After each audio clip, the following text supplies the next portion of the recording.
Do you guys remember back in middle school, high school, when you guys would play games? When I say you guys, it could very well just have been me in my cul-de-sac, but playing games like Truth or Dare or, all these games. Okay. As you can imagine, I was always the shit stirrer starting up these games constantly. There are some others, but given the topic of today's episode, I'm not sure if they're the most tasteful to bring forth today, but you get it, right? I was always that person stirring the pot.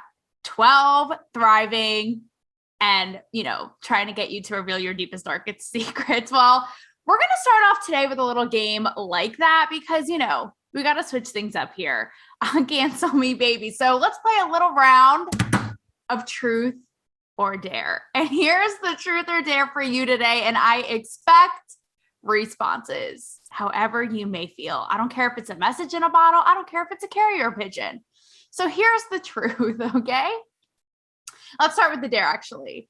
If you saw Andrew Cuomo's Emmy collecting dust on your local tag sale corner, would you purchase it? And truth, for how much? For how much? How much are we talking here? Are we talking a penny? Are we talking $10? Because that would probably be my cap. Okay, let me know your responses. Yeah, can you believe this guy got an Emmy? We're going to talk about that today. An Emmy? The audacity. The audacity. Well, that was a fun little game. Hope you enjoyed it. Welcome to the Andrew Cuomo show episode of Cancel Me Baby. And if you recall, last week, I actually joked about this and I said, you guys want an episode on Andrew Cuomo? What is there to talk about? He's a big fat loser. Well, you now have amnesia. I put a spell on you and now you're my captive and you're just not going to remember that ever happened because here we are having an episode about it. And by the way, I mean that again, in the spirit of today's episode, I mean what I just said in the least creepy, most platonic way of all time. Okay. So without further ado, Andrew Cuomo. Wow. That little game just took I can't do math, 2.5 minutes, but you know what? It was worth every second. Okay. Andrew Cuomo, the king has fallen off with his head. He has officially resigned. I watched it yesterday on TMZ in a Starbucks with popcorn in real time. And as usual, speaking of popcorn, I actually have my hippy dippy kombucha. I'll take a sip for the road. And I hope you got your tea because we are going to be spilling it today. Some of you may or may not know. Those of you who listen to my show regularly know, which I love you, the OGs. I was in the middle of Hollywood when Me Too and Time's Up first happened. Exploded, was a thing. Literally, I was on the front lines, like wiping their brows, giving them Gatorade on the red carpet, like the whole thing, okay? And so after being so intertwined and engaged with it, from the beginning, seeing how it continues to all play out is so interesting because I have stories that I have not even shared in any of my op-eds on the show, I don't think. And so today, sharing is caring, kumbaya. I'm going to reveal some today because I think it's going to shed light for you on this bigger situation. And as per usual, I recommend that you stick around for the duration of this ride.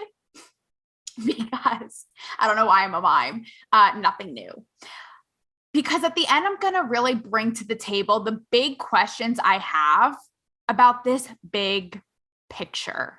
You're not going to want to miss it. So, all right.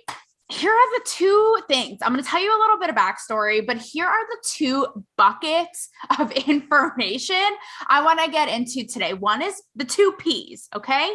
The two PPs, pettiness and politics, and how these have both just spoiled whatever Me Too and Time's Up was supposed to be.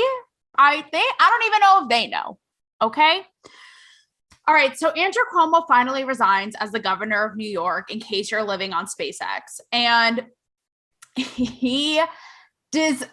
so Letitia James, the Attorney General of New York, came out with a 165-page investigative report in which 11 women came forward about Andrew Cuomo at one point or another sexually harassing them.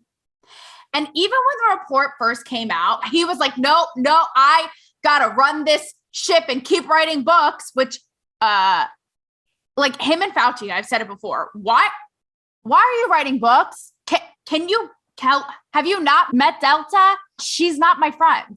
Can you guys take care of this before you become the Barnes and Noble spokesperson? Okay, I'm over it. So finally, people start pressuring him on both sides, even on the Democratic side, like Biden himself. I know, Biden himself. He wipes the crust out of his eyes and he is like, get this bozo out of here. So finally, he has so much pressure that he has to resign. But what is even more, I mean, there are obvious things about this that are political, but I'm not really going to get into the nitty gritty of that today. But what's really interesting to me is not only to see the fall of Andrew Cuomo, but of Time's Up itself. Okay? So in the wake of all of this, part of Letitia James's report, like literally hold on to your stockings, because they found that the co-founder and chair of Time's Up, I have her name written down. Give me a sec. It is Robbie Kaplan. She advised, allegedly, they found that back last year, she advised Cuomo's team about this letter they were going to write that was pretty much discrediting one of his whistleblowers, Lindsey Boylan, who is popping the doors off this shiz, right? So his team drafted up a letter basically putting her on blast, trying to belittle and discredit her. And this woman who co-founded Time's Up, just let that sink in. Let me repeat that. Who co-founded and is the chair of Time's Up, helped read through it and approve it. Now, this letter was never published, but come again. Come again. Remember Time's Up, the whole initiative that really started in Hollywood, where the nucleus was of this entire movement to have the back, plural, of victims of sexual assault, abuse, speaking up, against their predator. I guess that, I don't know, regardless of political party. Yeah, not so much.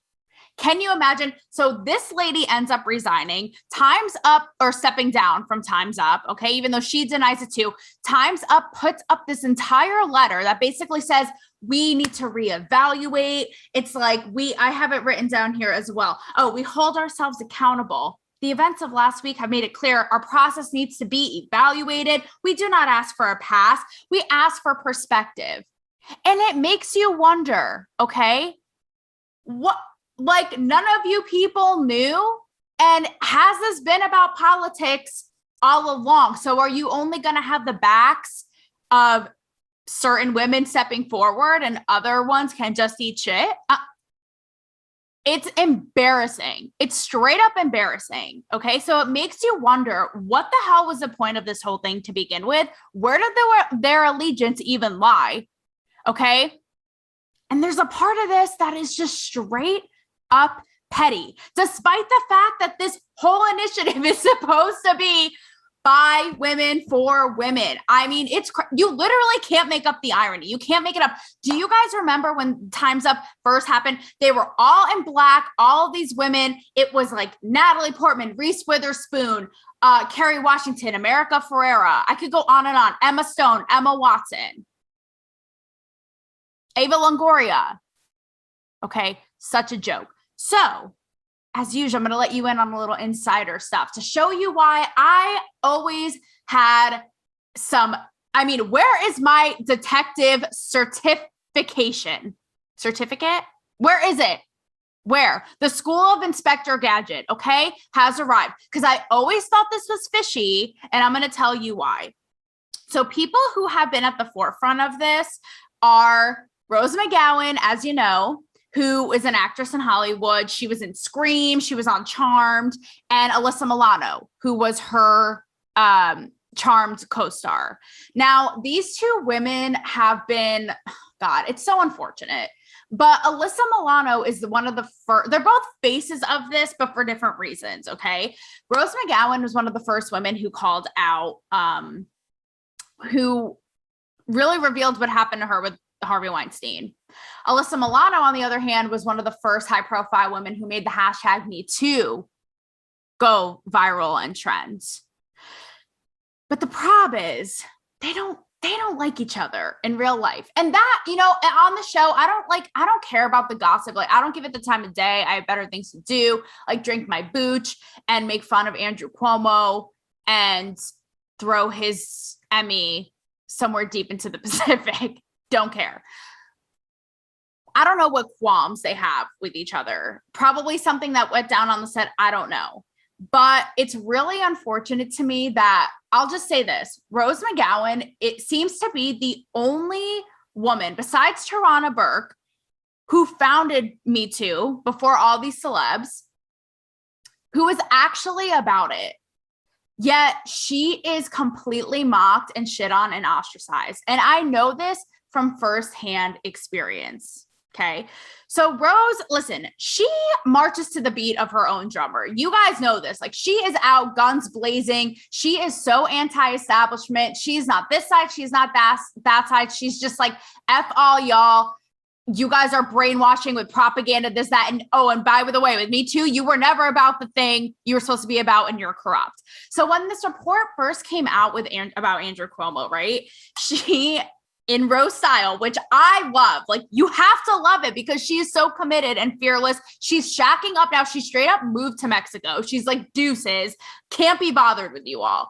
So this is what she tweeted. I was brutalized for speaking hard truth 3 years ago. Watch this. I told you all. Created by the corrupt to serve the corrupt. Evil as evil does, and I know evil, and you are. Because she said too in a video clip, that one of the founders or someone of Time's Up was married to a big executive in CAA. And she's like, oh, which is an agency, a talent agency. And she's like, how convenient. Oh, CAA happens to sponsor Me Too. What a great look for you guys, right? Virtue signaling, the whole thing, which again, doesn't even mean anything. Now, she put Alyssa Milano, who was supposed to be, again, a fellow pioneer of Me Too in this movement, right? And Tina Chen, who was the other co-founder of Time's Up, on blast as well. She tweets, how's your day, Tina? How's your day, Alyssa? This is when all this with Andrew Cuomo first started coming out. And then she goes on to say, basically putting all these actresses in their black dresses on blast, as I had done in an op-ed 3 years ago, which I'm going to reflect on in a time portal later. But she says, remember when Hollywood actresses and paid off activists, that's why I love her, wore stupid black dresses at the Oscars? It was actually the Globes, but who's counting? It was sponsored by Time's Up, who was meant to help abuse victims. I told you they were all a lie. I was mocked and harassed. Wake up. It's the cold, hard truth. She goes on and on, right?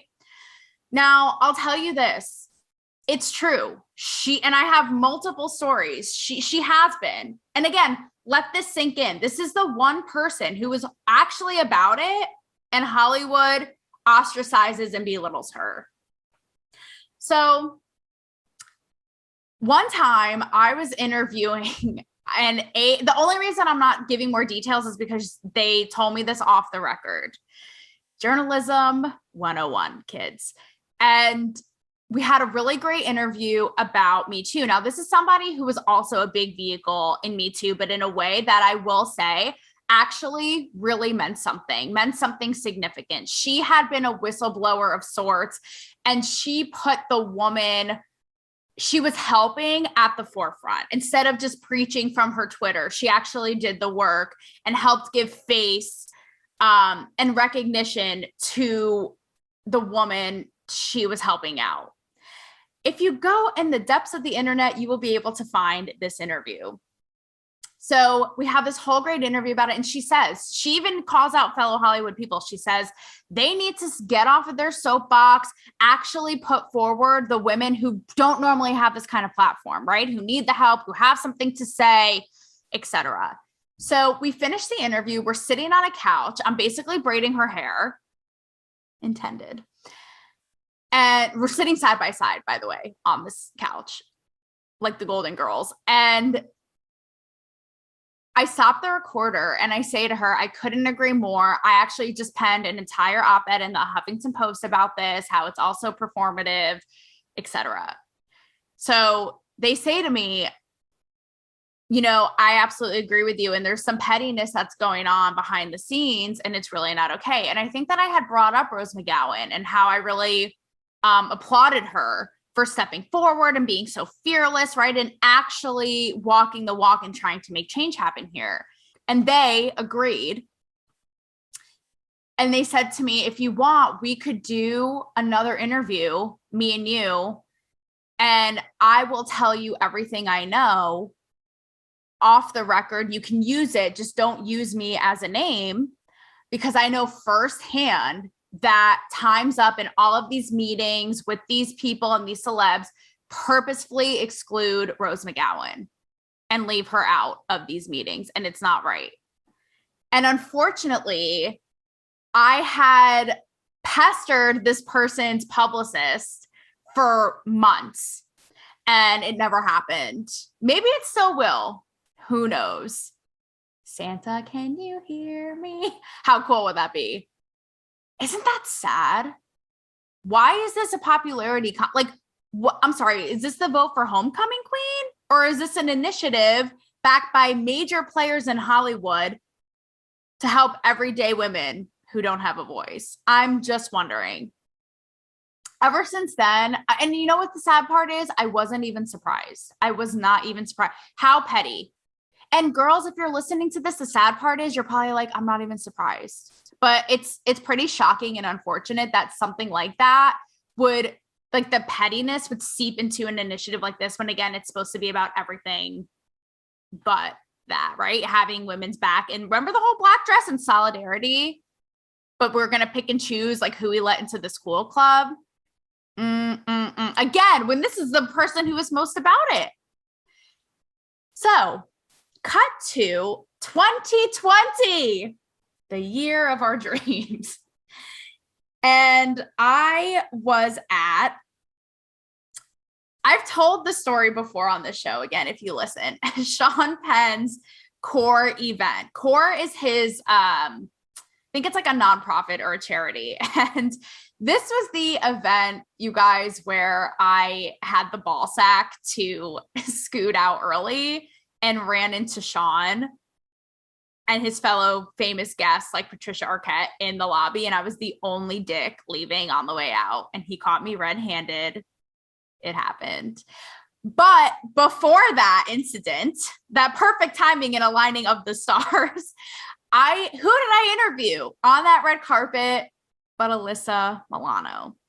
Now, being the investigative, journalistic reporter, Ronan Farrow protege that I am, I had to ask her about Rose McGowan. I had to. And I'm there for a tabloid. And they probably just wanted me to get her to be like, you know, what is your pregnancy weight loss tips? And I'm like, okay, so let's talk about the fact that you and Rose McGowan have both been super vocal on this issue. I knew they had a rift. But what I basically said to her was something along the lines of, and again, I don't know what happened between them. And I'm not judging her because I don't know what happened, but I'm just telling you, again, how the optics weren't so hot, right? I had asked her something to the effect of, you know, you and Rose McGowan, your co-star of many years, have both been super vocal and fearless when it comes to this initiative. Despite your differences, you have to be kind of proud of her, right? I mean, that's, you know, have you been in contact at all? And she could not have been having my shit more, which I thought that was a fair question. And I would love to have seen her be like, you know what? We didn't always see eye to eye or this or that, but you know what? Good for her for fighting the good fight.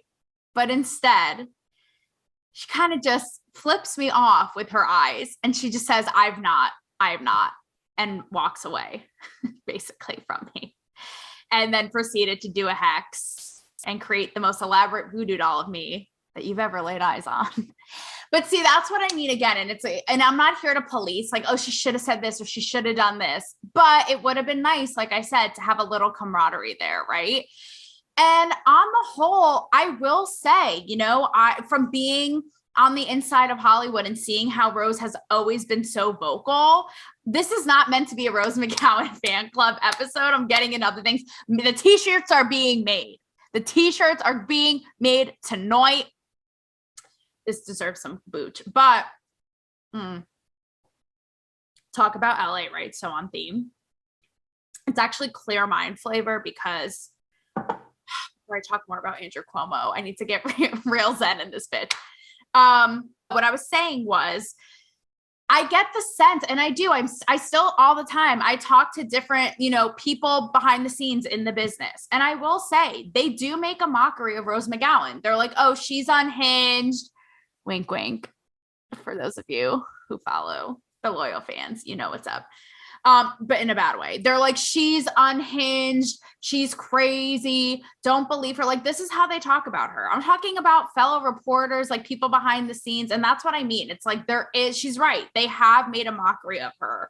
And again, it's like, what are you guys really doing? What are you doing? Like, why are you going to railroad the one person who's allegedly in your corner and then literally send your blood in a letter like you're in prison to Andrew Cuomo, this obvious monster, dickhead loser? Sad. But that gets me to my next point. Okay, so that was the first bucket of pettiness, as you can see, and it's sad.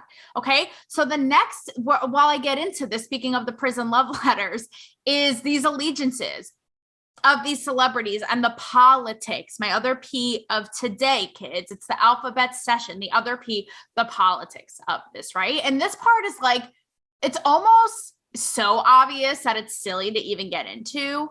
But as far as the celeb angle, again, it's worth it because how could you can't avoid it. And it all just makes them look like a big circus act, freakazoids, because the hypocrisy is insane. So all of this happens. And if you recall, I know I cast the spell on you and now I'm going to have your memory come back just like that. Okay. Pulling a Sarah Jessica Parker and Hocus Pocus. Halloween is only 2 months away. Who's counting? Do you remember when people like Ellen and Chelsea Handler and all these celebs coined the term Cuomo-sexual because they were getting off to him during the pandemic? This guy was doing a press conference literally every 5 minutes of the day. And boy, oh boy, did he have you know it, okay? It does not matter. I don't care if you were skydiving. I don't care if you were fishing. You heard about it. That voice was the voice heard around the world, okay? And I'll admit, I actually was not mad at how Andrew Cuomo dealt with the pandemic last year in the beginning. I will say, because keep in mind, I was in the sinkhole of California. So compared to Newsom, I was like, okay, this guy's actually like, he's on it. He's trying to get things moving. I wasn't mad, okay? But clearly, and these celebs, oh gosh, sorry, I just whacked my microphone as if I was Andrew Cuomo himself. These celebrities may not have known how much of a monster he was. Fair enough. Let's look at this report. And I probably should have gotten into this sooner, okay? Taking it a step broader or further than the sexual harassment, creepy, obviously inappropriate behavior, he just seems like somebody. I mean, this seems like, after talking to people in politics and other reporters, it was not even I don't even want to see best kept secret. It wasn't even a secret that this guy was the biggest asshole. I mean, to women or not, to women or men. He would intimidate people. He would belittle them. He would like mentally and verbally abuse them. I mean, hell, Ronan Farrow just did another expose. This guy He's popping them out like hotcakes in the New Yorker about how he would literally call the White House in such a vindictive way and basically threaten them if they so much as try to investigate him. I think this was from a story back in 2014, but it just came out. And I also love how this new story in the New Yorker came out yesterday, like 5 minutes after Andrew Cuomo resigns. Like Ronan Farrow's sitting there like Jeff Bezos, and he's like, blast off. Like it is prepared. It is ready to be published. It is in WordPress and it's ready to set sail. So that timing was amazing. But regardless, okay, this wasn't even a best kept secret. Everyone knows that he was not a good man. Okay. And the sketchy sexual stuff was just a branch off of that. Now, let's not forget back to these celebrities, okay, who were literally having a seance of lovemaking in his honor last year. Like I said, Trevor Noah saying I'm a Cuomo sexual. That's what I'm going to have on my Tinder profile. Jada Pinkett Smith, Cher. Ellen was the one who coined it. Chelsea Handler, in her defense, I will say, she had come out with something being like, Andrew Cuomo, I want to be your first lady. And she later kind of retracted it once the sexual assault, once Lindsay Boylan and these women kind of like blew the lid off this place.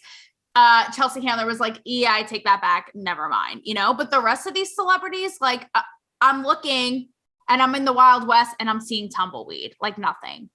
And again, you applauded how he did during the pandemic. Fine, but and maybe you didn't know. Maybe you didn't know he was the world's biggest bully and was Chrissy Teigen's, mentor. Maybe you didn't know. Okay, fair enough.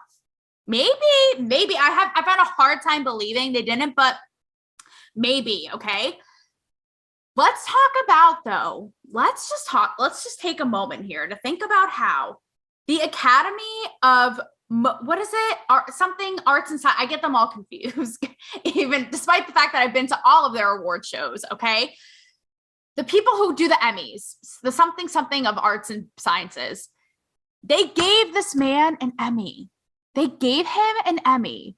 Like, I'm sorry. Excuse me? Did he study at Juilliard? Was he directed by Steven Spielberg? Since when? So he was given an Emmy last November. And here's what it said. The International Emmy Founders Award, presented to an individual who crosses cultural boundaries to touch our common humanity. Like, this is what I mean. They weren't just like, yay. They were so over the top, stroking his weirdly stiff hair, ego, you name it. But this is where it even goes further, okay? Do you know who presented him with this Emmy? Do you know who was on this cheerleading squad on the varsity team? This isn't even JV. Billy Joel, Spike Lee, Ben Stiller, Rosie Perez. It goes on and on and on and on and on and on. Now, this is where I think people are pissed. And I know that they're pissed because I called it out yesterday on my story being like, okay, so now we know what we know. Where are all these celebrities? Where are they to condemn this? I'm looking. Where's Waldo? Don't see them. Especially the women I named earlier. Meryl, Emma Stone, name an Emma, that's fine. Reese, all the Ava, America for, and their black dresses, all proud. Where are they? I don't see them. And I know I didn't turn into Helen Keller overnight. So where are they? Nowhere to be seen. And that's why people are pissed, because they're like, I'm sorry, were you or were you not fronting this entire initiative that would help the little people, these everyday women? Like, what a bunch of cowards, And I saw a comment in response to Rose McGowan shitting on them, which rightfully so.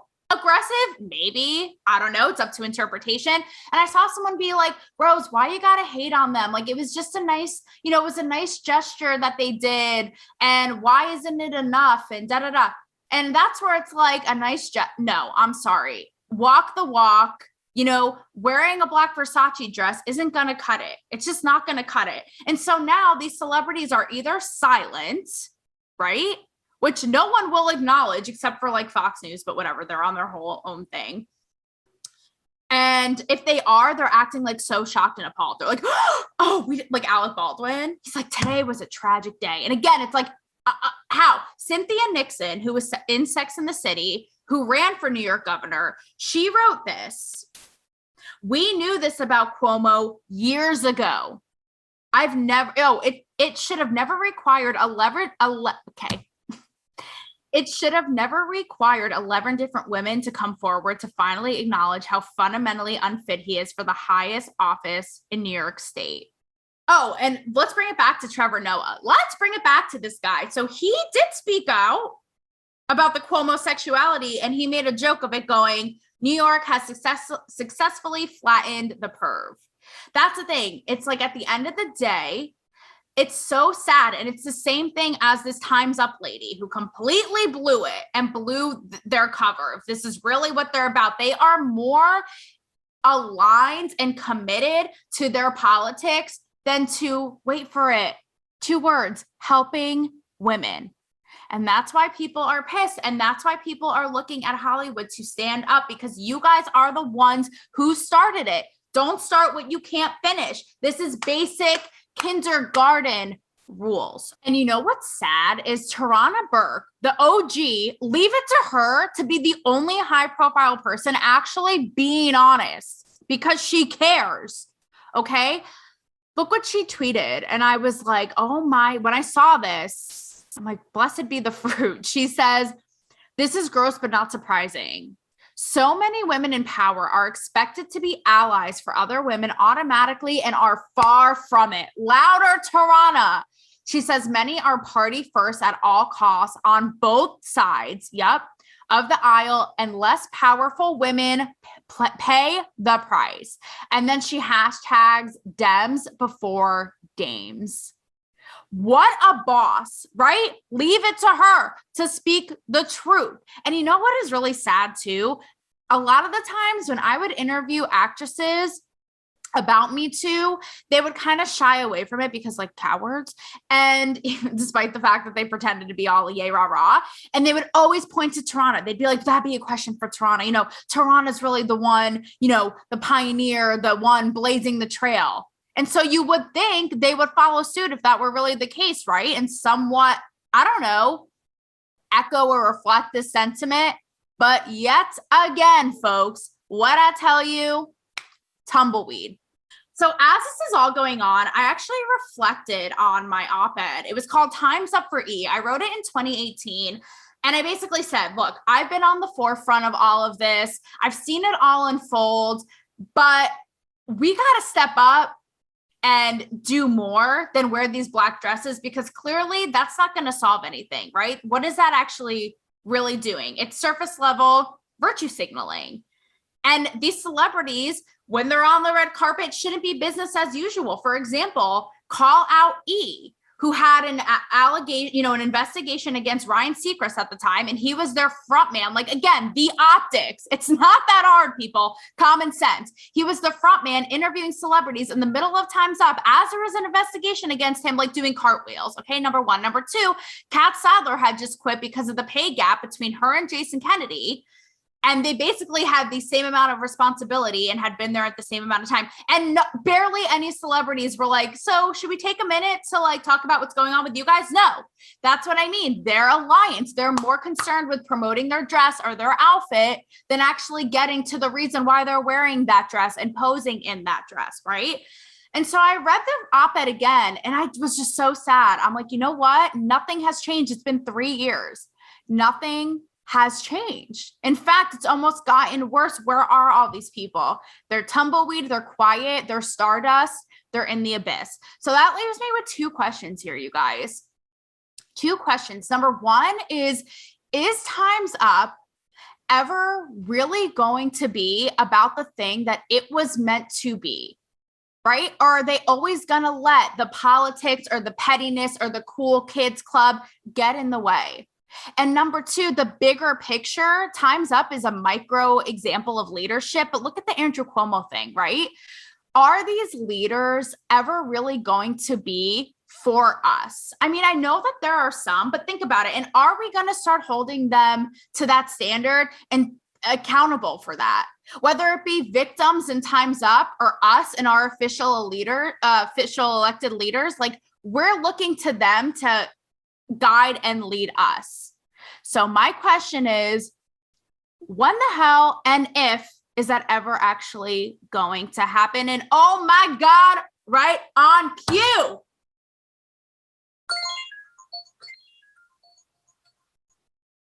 Woo!